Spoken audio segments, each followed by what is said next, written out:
Bonjour à tous, je m'appelle Karine Daniel, je suis enseignant-chercheur à l'École supérieure d'agriculture d'Angers. Je suis économiste de formation et je me suis intéressée dans mes sujets de recherche depuis mes études à la question de la localisation des productions agricoles.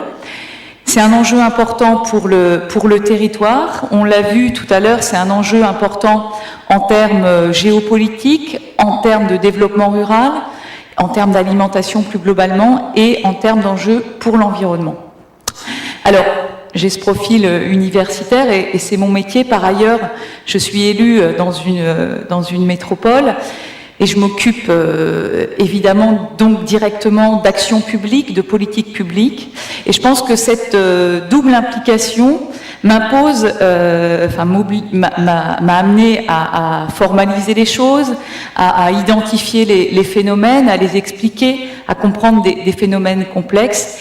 Et mon autre activité me tire aussi sur l'action publique et concrètement comment on peut résoudre des problèmes. Et vous avez vu tout à l'heure à travers l'intervention de Bruno Parmentier que dans le champ de l'agriculture et de l'alimentation, les problèmes sont nombreux, ils sont très concrets, ils ont des impacts qui peuvent être dramatiques dans certains cas et en tous les cas, ils interrogent le décideur public. Alors pourquoi je me suis intéressée à cette question de la localisation des activités il y a une dizaine d'années maintenant? À l'époque, c'était très à la mode de travailler sur les clusters, de travailler sur pourquoi est-ce que les activités économiques se concentrent. L'exemple, c'était la Silicon Valley, les travaux de Krugman ont montré que toutes les activités économiques allaient se concentrer sur le même espace, dans une économie qui allait être polarisée.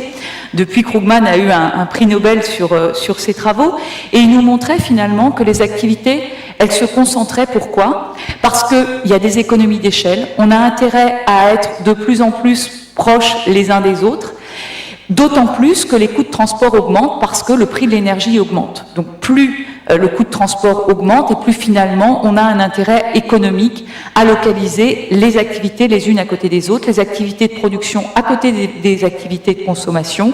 C'est vrai pour l'industrie, c'est vrai pour les services.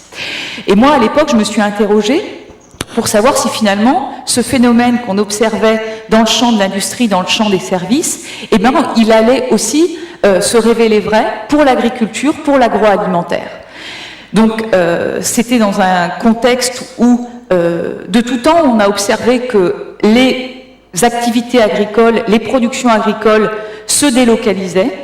La question c'est, est-ce qu'elles se délocalisent sous la même forme que les autres activités? Est-ce que ce processus va s'arrêter ou pas? Est-ce que tous les bassins de production vont se spécialiser? Est-ce que demain la France sera un grand champ de céréales où il n'y aura plus d'activités autres? Donc c'est ces questions qui se posaient. Alors, cette réflexion, elle nous m'a amené à réfléchir sur la spécificité de l'activité agricole. Et la spécificité de l'agriculture par rapport aux activités industrielles ou aux activités de services, eh bien, c'est son lien au territoire. C'est le fait que l'agriculture, effectivement, a des racines, et c'est le thème du jour. On n'est pas sur une activité où le sol est simplement un support de l'activité d'une usine, mais c'est aussi un moyen de production. L'autre spécificité de l'agriculture, et Béatrice en a parlé tout à l'heure, il y a des coûts de transport qui sont spécifiques parce que le produit est spécifique, il est périssable. On ne transporte pas des haricots verts comme on transporte du blé et comme on transporte des composants informatiques. Par exemple, le haricot vert ne se transporte pas frais ou se transporte peu. Donc ça nous oblige à envisager de le transformer pour qu'il voyage. Alors de le congeler, de le mettre en conserve, ou bien de le consommer sur place, donc d'en produire partout où il y a des gens susceptibles de consommer des haricots verts, par exemple. Donc ça, c'est un premier élément. Deux éléments, donc la relation au sol, la relation à la nature du produit, et le troisième élément qui fait que l'agriculture et l'agroalimentaire est un champ spécifique, c'est qu'on est sur un bien de première nécessité, on l'a démontré tout à l'heure, et donc on a des enjeux qui imposent la présence de politiques publiques fortes qui soutiennent le secteur. Donc l'action publique, modèle finalement, joue alors en favorisant ou en allant à contrario des forces du marché. Et moi je me suis interrogée à une époque sur cette question de la localisation des productions agricoles, à une époque où on nous a dit il faut réformer la politique agricole commune, pour que les agriculteurs perçoivent mieux les signaux du marché, donc pour redonner de l'espace au marché. Et cette meilleure adéquation de l'activité agricole au marché, figurez-vous, ça va vous permettre de favoriser le développement rural et une répartition harmonieuse des productions sur le territoire européen. Et moi, je me suis interrogée là-dessus. J'ai cherché à identifier si finalement les réformes de la politique agricole qu'on nous vendait comme favorisant le développement rural et le développement local, eh bien, elles remplissaient bien ces objectifs-là. Et puis, les travaux que j'ai eu à mener m'ont montré que finalement, ce discours n'était pas tout à fait peut-être approprié aux résultats qu'on pouvait observer à la fois sur le terrain et qu'on a observé aussi en mobilisant des outils de modélisation. Alors, ça m'a amené à m'interroger tout d'abord sur quels sont les déterminants de la localisation des activités agricoles, pourquoi les activités agricoles se concentrent, quelles sont les forces de concentration. La première force de concentration des activités agricoles, c'est cette question des coûts de transport. Plus les produits sont volumineux, plus les produits sont périssables, plus ils vont avoir des coûts de transport qui vont être élevés. Et donc plus les coûts de transport sont élevés, plus les productions vont devoir se concentrer près des consommateurs. Et plus le prix du pétrole augmente, et on sait qu'on est à long terme sur une phase d'augmentation des prix de l'énergie, donc d'augmentation des coûts de transport, et plus on aura à gérer cette difficulté de coûts de transport des matières premières. Et s'il y a un truc qu'on n'arrive pas à dématérialiser, c'est le transport de la nourriture. Le deuxième élément qui concourt fortement à la concentration de l'activité agricole, eh bien, c'est le fait qu'il existe des économies d'échelle, pas tant dans le secteur agricole que dans le secteur agroalimentaire, amont et aval. Donc aval, ça veut dire il faut concentrer les produits agricoles pour mieux les distribuer, pour mieux les emmener vers les consommateurs. Et à l'amont, eh bien, il faut concentrer les produits agricoles, et notamment par exemple les productions animales, pour se situer au plus près des usines, des ports qui importent les céréales ou les protéines, des usines de transformation, puisque si on cherche à économiser les coûts de transport, évidemment, on a intérêt à tout concentrer sur les pôles de concentration finalement des intrants à l'agriculture. Autre élément qui fait que les productions agricoles ont tendance à se concentrer, eh bien, c'est la politique publique qui, justement, fait que ces forces de marché vont jouer de plus en plus fort. Et quand on passe d'un système, comme ça a été le cas en Europe, de prix garanti, où on garantissait un prix pour les principaux produits agricoles, pour tous les agriculteurs, à un système d'aide que l'on appelle découplé, donc c'est des aides qui sont données à l'hectare, qui sont données à l'agriculteur, indépendamment d'un prix qui, lui, va de plus en plus varier, eh bien, on favorise le fait que ces forces de marché vont jouer. Alors ça, c'est pour les forces qui concentrent l'agriculture. Il existe aussi des forces qui jouent sur la dispersion des activités agricoles. Alors, il y a le fait que eh bien, les conditions pédoclimatiques de production ne sont pas les mêmes partout, et c'est vrai qu'il y a des territoires qui sont plus propices à la production de tel ou tel produit, et donc ça joue comme force de dispersion. Il y a les contraintes environnementales que les pays développés mettent sur leur agriculture. Par exemple, quand on impose en France, en Europe, ce qu'on appelle la directive nitrate, c'est une contrainte environnementale, une contrainte réglementaire, qui fait qu'on va obliger les agriculteurs à ne pas trop concentrer leur production sur un espace. C'est le cas de l'élevage en Bretagne, par exemple. La question, c'est que parfois, ces contraintes réglementaires sont détournées ou sont contournées par des progrès technologiques. Et par exemple, quand on ne peut plus épandre les déjections animales d'animaux qui sont trop nombreux sur un territoire, on déshydrate maintenant ces déjections animales et on les exporte sur d'autres territoires. Donc on peut renforcer la concentration. Donc là, on a un saut technologique qui permet de contourner finalement l'effet de dispersion de la production agricole. Et donc, ça contribue à disperser.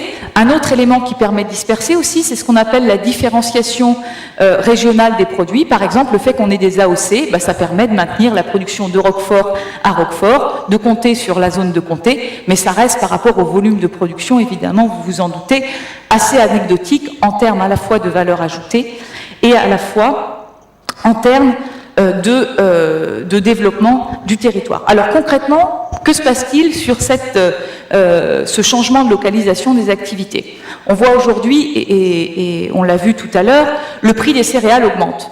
Plus le prix des céréales augmente, du fait du déséquilibre entre l'offre et la demande, et plus la zone céréalière française s'étend.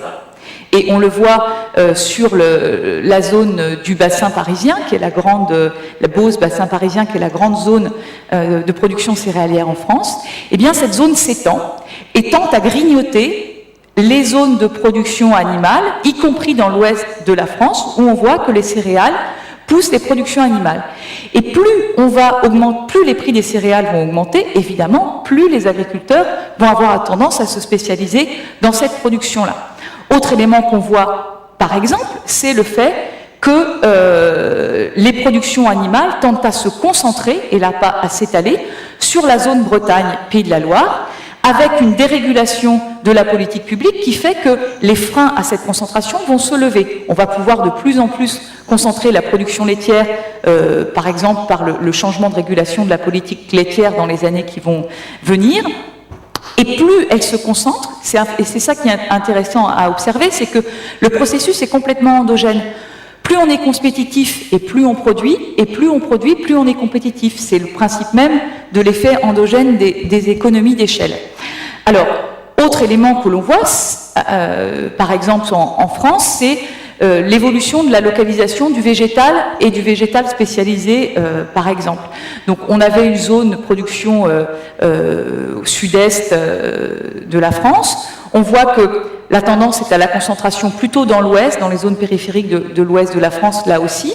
Et puis, aussi aux Pays-Bas, avec là une question d'économie d'échelle, de logistique, qui joue fortement, plus que les conditions pédoclimatiques dans ce cas.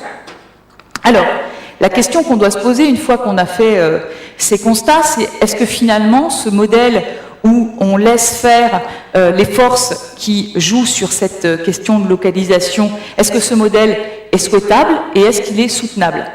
Et là, je pense qu'on a de nouvelles questions à se poser et de nouveaux champs de recherche et de nouveaux champs d'action qui vont s'ouvrir à nous. On redécouvre, et à travers l'agriculture écologiquement intensive, on l'a vu, mais ce n'est pas le seul cas, on redécouvre les vertus de la complémentarité des productions animales et des productions végétales. Et ça apparaît comme une grande nouveauté. En fait, l'agriculture a fonctionné pendant des siècles et des siècles sur ce modèle. Et aujourd'hui, si demain, comme je vous le disais, la France devient une grande plaine céréalière, eh bien, on devra utiliser, par exemple, des fertilisants minéraux pour produire des céréales, si je caricature. Et par ailleurs, on aura des excédents de matière organique qui pourraient former évidemment des engrais.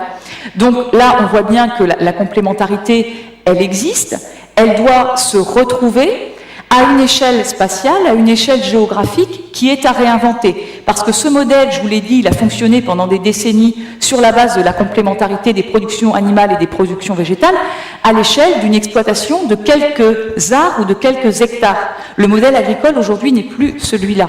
Et le modèle agricole ne reviendra pas celui-là.